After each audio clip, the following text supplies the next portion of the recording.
Hi friends, ನಾನು Ashwini from Mangalore. Welcome back to my channel.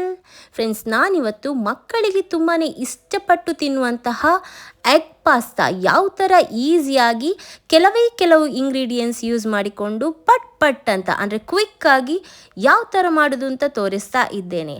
ಹಾಗಾದರೆ ಟೇಸ್ಟಿಯಾಗಿರುವ egg pasta ಯಾವ ಥರ ಮಾಡೋದು ಅಂತ ನೋಡೋಣ. ಈಗ ಪಾಸ್ತಾವನ್ನು ಬೇಯಿಸಬೇಕು. ಹಾಗಾಗಿ ನಾನೊಂದು ಪಾತ್ರೆಯಲ್ಲಿ ಸ್ವಲ್ಪ ನೀರು ಹಾಕಿದ್ದೇನೆ. ನಂತರ ಇದಕ್ಕೆ ಸ್ವಲ್ಪ ಉಪ್ಪು ಮತ್ತು 1 ಸ್ಪೂನ್ ಆಗುವಷ್ಟು ಅಡುಗೆ ಎಣ್ಣೆಯನ್ನು ಹಾಕಿದ್ದೇನೆ. ಉಪ್ಪು ನಾನಿಲ್ಲಿ ಕಲ್ಲುಪ್ಪು ಯೂಸ್ ಮಾಡಿದ್ದೇನೆ, ನೀವು ಹುಡಿ ಉಪ್ಪು ಬೇಕಾದ್ರೂ ಹಾಕ್ಕೊಳ್ಬೋದು. ಹಾಗೆಯೇ ಎಣ್ಣೆ ಯಾವಾಗಲೂ ನಾನು ಕೊಬ್ಬರಿ ಎಣ್ಣೆಯನ್ನೇ ಯೂಸ್ ಮಾಡೋದು. ಸೊ ನೀವು ಯಾವ ಅಡುಗೆ ಎಣ್ಣೆಯನ್ನು ಯೂಸ್ ಮಾಡ್ತೀರಿ ಅದರಲ್ಲಿ ಮಾಡಬಹುದು. ಸೊ ಕೊಬ್ಬರಿ ಎಣ್ಣೆ ಆದರೆ ಇನ್ನೂ ಟೇಸ್ಟ್ ಚೆನ್ನಾಗಿ ಬರ್ತದೆ. ಸೊ ನಂತರ ನಾನು 2 ಕಪ್ ಆಗುವಷ್ಟು ಪಾಸ್ತಾ ತಗೊಂಡಿದ್ದೇನೆ. ನಾನಿವತ್ತು ಸ್ವಲ್ಪ ಉದ್ದ ಸೈಜಿದ್ದು ಪಾಸ್ತಾ ತಗೊಂಡಿದ್ದೇನೆ. ಸೊ ಯಾವುದೇ ಸೈಜಿದ್ದು ಯಾವುದೇ ಥರದ್ದು ಪಾಸ್ತಾ ಆದರೂ ಈ ಥರನೇ ಕುಕ್ ಮಾಡೋದು. ಸೊ ಪಾಸ್ತಾ ಹಾಕಿದ ನಂತರ ಒಮ್ಮೆ ಚೆನ್ನಾಗಿ ಮಿಕ್ಸ್ ಮಾಡ್ತೇನೆ. ಸೊ ಎಣ್ಣೆ ಹಾಕಿರೋದ್ರಿಂದ ಈ ಪಾಸ್ತಾ ಕುಕ್ ಆದ ನಂತರ ಒಂದಕ್ಕೊಂದು ಅಂಟ್ಕೊಳ್ಳಲ್ಲ, ಹಾಗಾಗಿ ಎಣ್ಣೆ ಹಾಕೋದನ್ನು ಸ್ಕಿಪ್ ಮಾಡಬೇಡಿ. ಅಂದರೆ ಇನ್ನೊಂದು ವಿಷಯ ಏನಂದರೆ ಇದು ಓವರ್ ಕುಕ್ ಆಗಬಾರ್ದು. ಓವರ್ ಕುಕ್ ಆಗಿದ್ದರೆ ಅದು ಒಂದಕ್ಕೊಂದು ಅಂಟ್ಕೊಳ್ತದೆ ಮತ್ತು ಎಷ್ಟೇ ನೀವು ಟೇಸ್ಟಿಯಾಗಿ ಪಾಸ್ತಾ ಮಾಡಿದರೂ ಕೂಡ ಅದು ಟೇಸ್ಟಿಯಾಗಿ ಬರಲ್ಲ. ಹಾಗಾಗಿ ಒಂದು ಪಾಸ್ತಾನ ತಗೊಂಡು ನೈಫಲ್ಲಿ ಕಟ್ ಮಾಡುವಾಗ ಈಸಿಲಿ ಕಟ್ ಆಗಬೇಕು. ಸೊ ಇಷ್ಟು ಕುಕ್ ಆದರೆ ಸಾಕು. ಸೊ ಕಮ್ಮಿ ಕೂಡ ಆಗಬಾರ್ದು, ಜಾಸ್ತಿ ಕೂಡ ಆಗಬಾರ್ದು, ಆ ಥರ ನೋಡಿಬಿಟ್ಟು ಕುಕ್ ಮಾಡಬೇಕು. ಸೊ ನಂತರ ನಾನು ಈ ಬಿಸಿ ನೀರನ್ನೆಲ್ಲ ಸ್ಟೀಮ್ ಮಾಡಿಬಿಟ್ಟು ಸ್ವಲ್ಪ ತಣ್ಣಗಿನ ನೀರು ಹಾಕಿಬಿಟ್ಟು ಅದನ್ನು ಚೆನ್ನಾಗಿ ಮಿಕ್ಸ್ ಮಾಡಿಬಿಟ್ಟು ಅದನ್ನು ಕೂಡ ಸ್ಟೀಮ್ ಮಾಡ್ತೇನೆ. ಅಂದರೆ ಅದನ್ನೆಲ್ಲ ನೀರೆಲ್ಲ ತೆಗೆದ ನಂತರ ಸೊ ಅದನ್ನು ಹಾಗೆಯೇ ಬಿಡಿ ಬಿಡಿಯಾಗಿ ಇಡ್ತೇನೆ. ನಂತರ ಒಂದು ಪ್ಯಾನ್ ತಗೊಂಡಿದ್ದೇನೆ, ನಾನ್ ಸ್ಟಿಕ್ ಪ್ಯಾನ್ ತಗೊಂಡಿದ್ದೇನೆ. ಅದಕ್ಕೆ ಒಂದು ಸ್ಪೂನ್ ಆಗುವಷ್ಟು ಎಣ್ಣೆ ಹಾಕಿ ಒಂದು ಮೊಟ್ಟೆ ಹಾಕಿದ್ದೇನೆ. ಅಂದರೆ ನಾವು ಎಗ್ ಪಾಸ್ತಾ ಅಂದರೆ ಮೊಟ್ಟೆ ಪಾಸ್ತಾ ಮಾಡ್ತಿರೋದಲ್ಲ, ಸೊ ಒಂದು ಮೊಟ್ಟೆ ಬುರ್ಜಿ ಥರ ಮಾಡ್ತೇನೆ, ಸಿಂಪಲ್ ಆಗಿರೋದು ಅಷ್ಟೇ. ಸೊ ಒಂದು ಮೊಟ್ಟೆ ಹಾಕಿದ ನಂತರ ಸ್ವಲ್ಪ ಒಂದು 1/4 ಸ್ಪೂನ್, ಒಂದು ಸ್ವಲ್ಪ ಚಿಟಿಕೆ ಅರಿಶಿನ, ಒಂದು ಸ್ವಲ್ಪ ಉಪ್ಪು, ನಂತರ ಒಂದು 1/4 ಸ್ಪೂನ್ಗಿಂತ ಕಮ್ಮಿ ಒಂದು ಚಿಟಿಕೆ ಪೆಪ್ಪರ್ ಪೌಡರ್ ಹಾಕಿಬಿಟ್ಟು ಸೊ ಈಗ ನೋಡಿ ಇದು ಗಟ್ಟಿ ಆಗಿದೆ ಅಲ್ಲ, ಈ ಟೈಮಲ್ಲಿ ನಾನು ಈ ಥರ ಮಿಕ್ಸ್ ಮಾಡ್ತೇನೆ.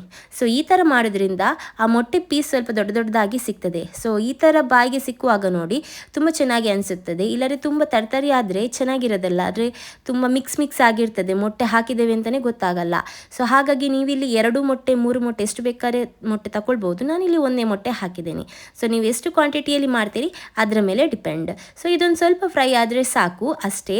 ಸೊ ಈ ಥರ ಮಾಡೋದ್ರಿಂದ ಇನ್ನೂ ಟೇಸ್ಟ್ ಹೆಚ್ಚಾಗಿ ಬರ್ತದೆ. ಅಂದರೆ ಉಪ್ಪು ಖಾರ ಇದರಲ್ಲೇ ಹಾಕಿರೋದ್ರಿಂದ ಆ ಮೊಟ್ಟೆಯಲ್ಲಿ ಕೂಡ ಸ್ಪೈಸಿನೆಸ್ ಇರ್ತದೆ. ಸೊ ನಂತರ ಅದೇ ಪ್ಯಾನ್ ತಗೊಂಡಿದ್ದೇನೆ. ಸೊ ಅದಕ್ಕೆ ನಾನು ಎಣ್ಣೆ ಹಾಕ್ತಾ ಇದ್ದೇನೆ. ನಾನು ತೆಂಗಿನ ಎಣ್ಣೆ ಅಂದರೆ ಕೊಬ್ಬರಿ ಎಣ್ಣೆ ಯೂಸ್ ಮಾಡ್ತಾ ಇದ್ದೇನೆ. ಸೊ ಹಾಗಾಗಿ 2ರಿಂದ 3 ಸ್ಪೂನ್ನಷ್ಟು ಎಣ್ಣೆ ಹಾಕಿಬಿಟ್ಟು ಎಣ್ಣೆ ಬಿಸಿಯಾದ ನಂತರ ಒಂದು ಮಧ್ಯಮ ಗಾತ್ರದ ಈರುಳ್ಳಿಯನ್ನು ಸಣ್ಣಕ್ಕೆ ಕಟ್ ಮಾಡಿ ಹಾಕಿದ್ದೇನೆ. ಸೊ ಇದೊಂದು ಸ್ವಲ್ಪ ಲೈಟಾಗಿ ಕಲರ್ ಚೇಂಜ್ ಆಗಬೇಕು, ಜಾಸ್ತಿ ಕುಕ್ ಆಗೋದೇನು ಬೇಡ, ಅಂದರೆ ಜಾಸ್ತಿ ಕಲರ್ ಚೇಂಜ್ ಆಗೋದು ಬೇಡ, ಲೈಟಾಗಿ ಸ್ವಲ್ಪ ಫ್ರೈ ಆದರೆ ಸಾಕು.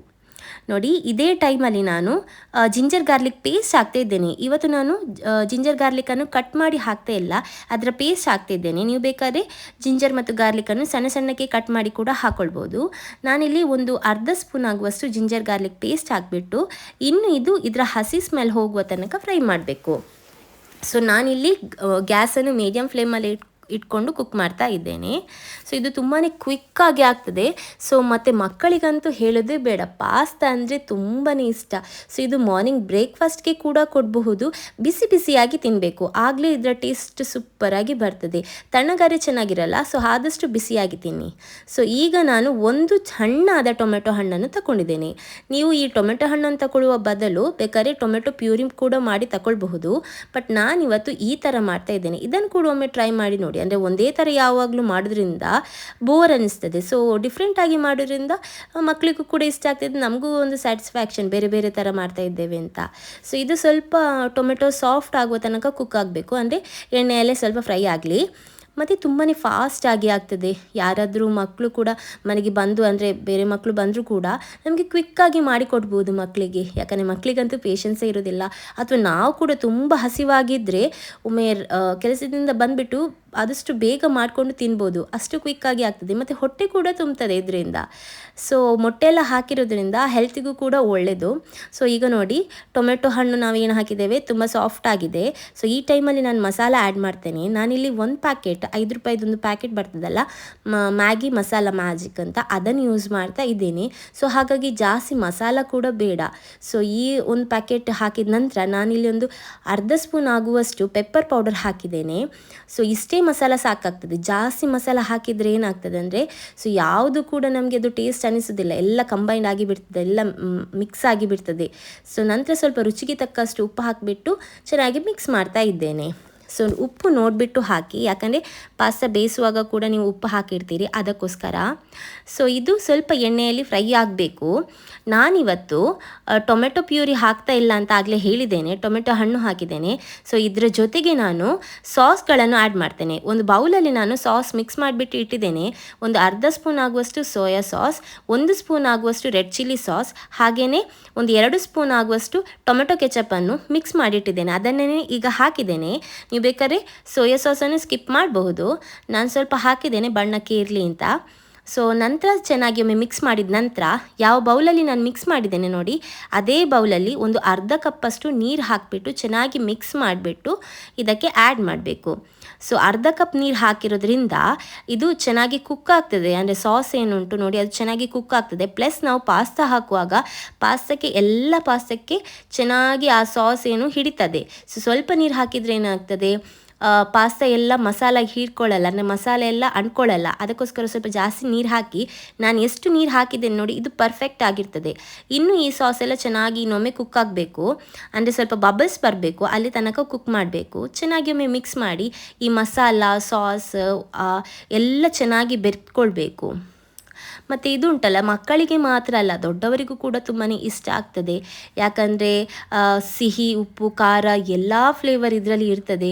ಸೊ ಹಾಗಾಗಿ ಎಲ್ಲರೂ ಕೂಡ ಇಷ್ಟಪಟ್ಟು ತಿಂತಾರೆ. ಸೊ ಆಗಲೇ ಹೇಳಿದಾಗೆ ಮಾರ್ನಿಂಗ್ ಕೂಡ ಮಾಡ್ಬೋದು, ಈವ್ನಿಂಗ್ ಕೂಡ ಮಾಡ್ಬೋದು. ಯಾವಾಗ ನಮಗೆ ಹಸಿವಾಗ್ತದೆ, ಯಾವಾಗ ತಿನ್ನಬೇಕು ಅಂತ ಅನಿಸ್ತದೆ ಆವಾಗ ಕ್ವಿಕ್ಕಾಗಿ ಮಾಡಿಬಿಟ್ಟು ತಿನ್ಬಹುದು. ನೋಡಿ ಯಾವ ಥರ ಆ ಸಾಸ್ ಎಲ್ಲ ಕುಕ್ ಆಗ್ತಾ ಉಂಟು ಅಂತ. ಇದು ಚೆನ್ನಾಗಿ ಕುಕ್ ಆಗಬೇಕು, ಇಲ್ಲದ್ರೆ ಆ ಸ್ಮೆಲ್ ಹಾಗೇ ಉಳ್ಕೊಳ್ತದೆ, ಆಗ ಟೇಸ್ಟಿ ಅನಿಸೋಲ್ಲ. ಸೊ ಹಾಗಾಗಿ ನಾನು ಹೇಳ್ತಾ ಇದ್ದೇನೆ, ಮೀಡಿಯಮ್ ಫ್ಲೇಮಲ್ಲಿ ಗ್ಯಾಸನ್ನು ಇಟ್ಕೊಂಡು ಚೆನ್ನಾಗಿ ಕುಕ್ ಮಾಡಬೇಕು. ನೋಡಿ ಈಗ ಯಾವ ಥರ ಬಬಲ್ಸ್ ಬರ್ತಾ ಉಂಟು ನೋಡಿ, ಸ್ವಲ್ಪ ಸೌಟ್ ಆಡಿಸ್ತಾ ಈ ಥರ ಕುಕ್ ಮಾಡಬೇಕು. ಇಷ್ಟ ಆದರೆ ಸಾಕು. ಈಗ ನಾವು ಪಾಸ್ತಾ ರೆಡಿ ಮಾಡಿಕೊಂಡು ಇಟ್ಟಿದ್ದೇವಲ್ಲ, ಸೊ ಅದನ್ನು ಆ್ಯಡ್ ಮಾಡುವ.